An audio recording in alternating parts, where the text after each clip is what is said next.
This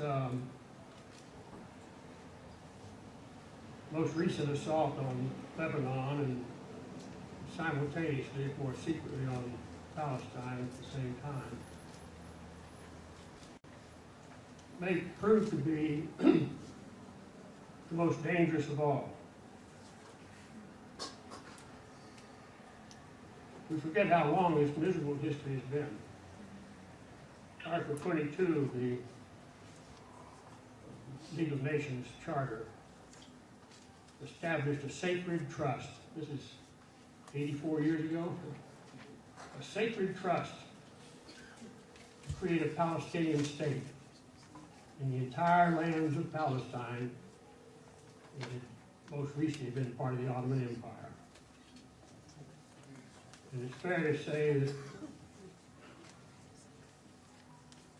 the movement has been in the opposite direction virtually every day since.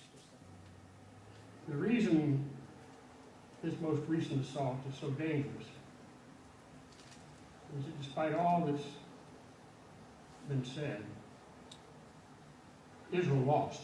There was no warning to what was going to happen, no hope to get home. Either you heard and felt the bombing, or you knew you were next.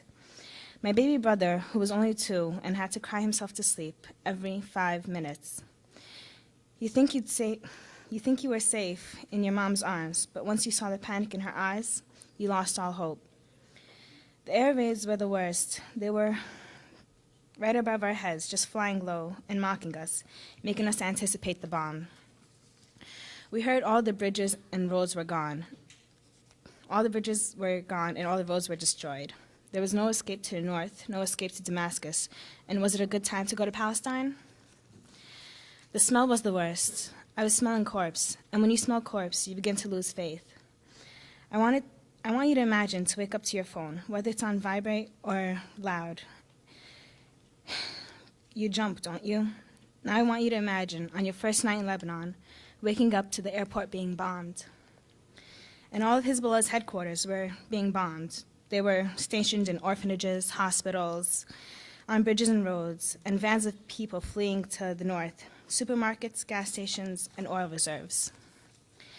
I stayed in the hallway between the apartments, just in case a bomb fell. There would be no rubble or glass. We would die just then and there, and I felt death. He sat with me there in the hallway, along with fear.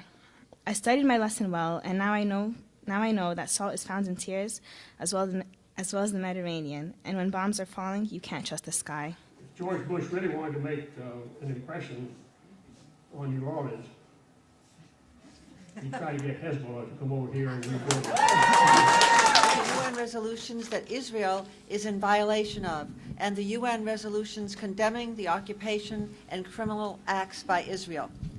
However, we found that even listing the more than 80 UN resolutions would take more time than we have tonight. Reading the resolution would take weeks, so we decided to show you the resolutions that are enough to encircle the White House of their own criminal acts. But since we don't have a space, we'll just show you this. These are the UN resolutions that Israel is in violation of, and the UN resolutions condemning the occupation and criminal acts by Israel. Contrary to the mythology of Zionist colonialism, the land of Palestine has never been an empty desert, a land without a people, and the Zionists did not make the desert bloom. Palestinian Arab land has always been a home of agriculture, of life, and of growth. And the history of the Palestinian people is ancient and has been denied and has been attempted to be erased by an onslaught of colonialism that is attempted through massacre, through genocide, through war, through brute force, and through propaganda to deny Palestinian history, Palestinian identity, and Palestinian right to Palestinian land. The Lebanese government has estimated that the amount of damage to the infrastructure of Lebanon is about $3.5 billion US so far. When the atrocities at Abu Ghraib were exposed to the public, many noted that torture was nothing uncommon in U.S. prisons, and that one of Abu Ghraib's main perpetrators honed his skills by torturing prisoners at the SCI Green prison in Pennsylvania.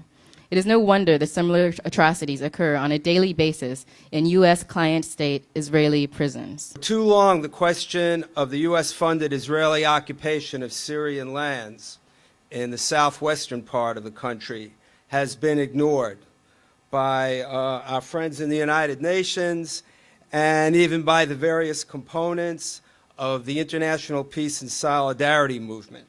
No justice for the Palestinian people have received. All these resolutions that you have seen is just written propaganda of the United Nations, and there is no justice for the Palestinian people at all. What was planned for Lebanon is no less than what was planned for Palestine in 1948. It's no less than a Nakba. Actually, in the second week of the aggression of Lebanon, the Israeli army was discussing for enforcing martial law on southern Lebanon. Again. And it was only with the power and the strength of the people on the ground, of Lebanese, of southern Lebanese, of Shiites, of Palestinians, of fighters, of Fidaiyin, that this aggression was being fought back. The UN is guilty of conflict of interest and of double standards. Israel's nuclear and chemical weapons are invisible due to UN's double vision. But Iraq is not invisible, nor is Iran, nor North Korea. The world's first attack on a nuclear reactor, the June 7, 1981 attack on the Tammuz 1 reactor in Iraq, was carried out by Israel using American weapons, 8 F-16 accompanied by 6 F-15s delivering 15 2,000-pound bombs deep into the reactor structure. The Nuremberg judgment called the war of aggression the supreme international crime, which of course it is. There has to be accountability for that. And we, the people of the United States, have the primary responsibility. We have the power. The power is in the people. That's a sociological truth. You know, we talk about assaulting, we threaten Iran and North Korea and others constantly, claiming they're trying to manufacture weapons of mass destruction, when we have 4 new generations of nuclear weapons on the planning board and moving toward production right now. I mean, what kind of law is that? Unless we obey the laws, how can we expect them to obey the law? We have to reduce and eliminate our weapons of mass destruction. We have to reduce our military spending by 80 or 90%. Spending more than the rest of the world combined on militarism. And nothing good is going to happen if we cut that back. Because while we're spending that, we're going to use that. And we've been using it constantly all over the world, over the bodies, and broken bodies, and bleeding bodies of the poor. There has to be accountability here. And I don't believe the American people can come to grips with it until they do their constitutional duty, and that is impeach George Bush